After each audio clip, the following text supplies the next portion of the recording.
மலை இளங்கோ என்பவருடைய நிலத்தை பக்கத்து நில உரிமையாளரான ராஜு பொம்மனன் மற்றும் மோகன்குமார் ஆகிய இருவரும் ஆக்கிரமித்துள்ளதோடு சார் பதிவாளர் ரவிச்சந்திரன் துணையோடு மோசடியாக விற்பனை செய்துள்ளதாக பாதிக்கப்பட்டவர்கள் ஈரோடு எஸ்பி அலுவலகத்தில் புகார் மனு அளித்துள்ளனர். மேலும் தங்களது 6 சென்ட் நிலத்திற்கு உரிய ஆவணங்கள் அனைத்தும் இருந்தும் பத்திரப்பதிவு செய்து விற்பனை செய்த ராஜு பொம்மனன் மற்றும் மோகன்குமார் உள்ளிட்ட 7 பேர் மீது தகுந்த நடவடிக்கை எடுக்க வேண்டும் என பாதிக்கப்பட்டவர்கள் செய்தியாளர்களுக்கு பேட்டியளித்துள்ளனர். அப்பா பேர்ல பட்டா இருக்கிற லேண்ட் வந்து ஒரு 6.5 சென்ட் வந்து ரிஜிஸ்டர் ஆயிருக்கு அவங்களோட இதுல. அந்த பட்டாவை வந்து அந்த ரிஜிஸ்டர்டு டாக்குமெண்ட்லயே வந்து என்க்ளோஸ் பண்ணியிருக்காங்க. அனுபவத்தின்படி இத்தனை இதை வந்து நாங்கள் வந்து சேல் பண்ணியிருக்கோம் அப்படின்னு சொல்லி கொடுத்துருக்காங்க. எனக்கு அந்த அனுபவத்தின்படிங்கிறது வந்து இப்போ நாங்கள் அனுபவத்தில் வைக்கலைன்னா அதை நாங்கள் விற்க முடியாதா, இல்லை யார் வேணால் விற்றுட்டு போகலாமா அப்படிங்கிற விவரம் எனக்கு தெரியல. வி ஆர் ஜஸ்ட் ஒரு நார்மல் பப்ளிக். எங்களுக்கு அந்த மாதிரியான ரொம்ப டீட்டெயில்ஸ் தெரியல. அதுக்கப்புறம் இதை வந்து நாங்கள் இன்றைக்கி எஸ்பி மேடம் கிட்ட வந்து ஈரோடு எஸ்பி ஆஃபீஸ் வந்திருக்கோம் மனு கொடுக்கறதுக்காக. நார்மலாக பப்ளிக்கு என்ன ஒரு இது இருக்குன்னா, எனக்கு ஒரு லேண்ட் இருக்குது, ஒரு பீஸ் ஆஃப் லேண்ட் இருக்குது, அதுக்கு பட்டா இருக்குது, அதோட ஓனர் நான் அப்படின்னு சொல்லிட்டு தான் நம்ம வெகுஜனங்கள் நினச்சிட்டு இருக்கோம். பட் இதை அனுபவத்தின்படி யார் வேணாலும் வந்து இப்போ அவங்கவுங்க இதில் விற்றுட்டு போகலாம் அப்படிங்கிறது வந்து எனக்கு இது ரொம்ப ஷாக்கிங்காக இருக்குது இன்றைக்கி பார்க்கும்போது. ஸோ அப்பா சித்தப்பா 2 பேர்த்தையும் சப்போர்ட் பண்ணுறதுக்காக நான் இங்கே வந்து எஸ்பி ஆஃபீஸில் மனு கொடுக்கறதுக்காக வந்தேன். புதுக்கோட்டை மாவட்டம் பொன்னமராவதியில் தீயணைப்புத்துறை சார்பில் தீ தொண்டு வார தினத்தை முன்னிட்டு தீயணைப்புத்துறை வீரர்கள் பொதுமக்களுக்கு தீ விபத்தை தவிர்க்கும் விதமாக ஆலோசனைகளை வழங்கினர். மேலும் தீ விபத்து நிகழும் போது முன்தடுப்பு நடவடிக்கையாக தீயணைப்பு முறை எவ்வாறு செயல்பட வேண்டும் உள்ளிட்ட விழிப்புணர்வு வாசகங்கள் அடங்கிய துண்டு பிரசுரங்களை பொதுமக்களுக்கு தீயணைப்புத்துறை வீரர்கள் வழங்கினர்.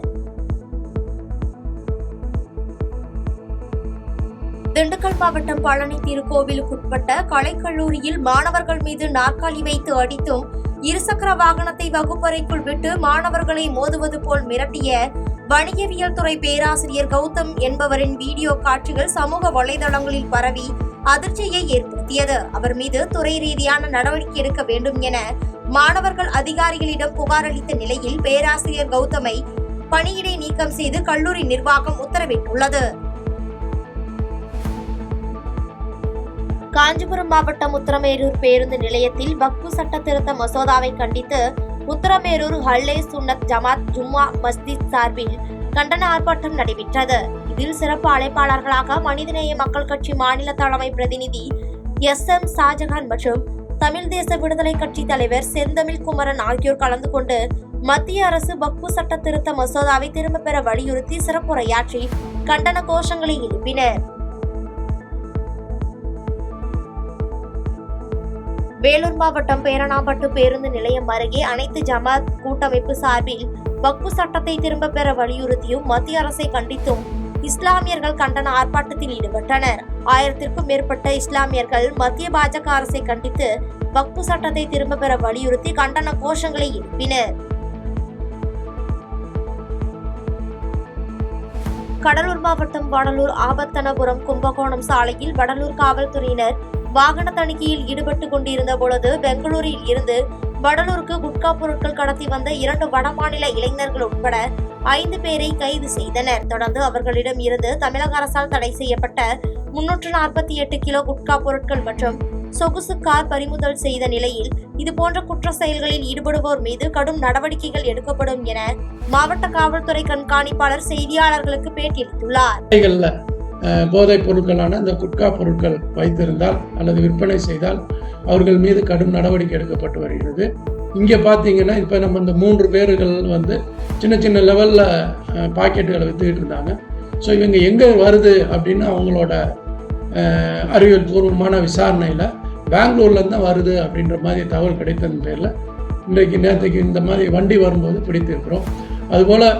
இதுபோல் இந்த குட்கா பொருட்களை வைத்திருந்தாலோ அல்லது விற்பனை செய்வதாலோ கடும் நடவடிக்கை எடுக்கப்படும் என்று காவல்துறை சார்பாக எச்சரிக்கப்படுகிறது.